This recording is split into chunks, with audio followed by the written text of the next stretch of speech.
রাসূল পাক সাল্লাল্লাহু আলাইহি ওয়াসাল্লামের দৌহিত্র হযরত ইমাম হুসাইন আলাইহিস সালাম বলেন, আমি মৃত্যুকে সৌভাগ্য মনে করি, আর জালিমের অধীনে বেঁচে থাকাকে অপমান ও লাঞ্ছনা ছাড়া আর কিছুই মনে করি না।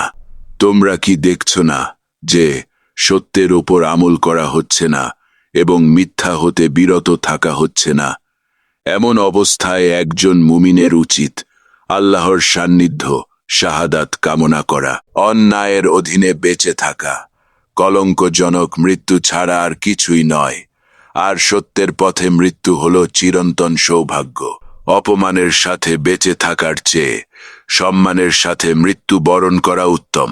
আমি কোনো দম্ভ বা অহংকার প্রদর্শনের জন্য বের হইনি, আমি বের হয়েছি আমার নানা নবীর উম্মতের সংস্কারের জন্য। আমি চাই সৎ কাজের আদেশ দিতে এবং অসৎ কাজ থেকে নিষেধ করতে।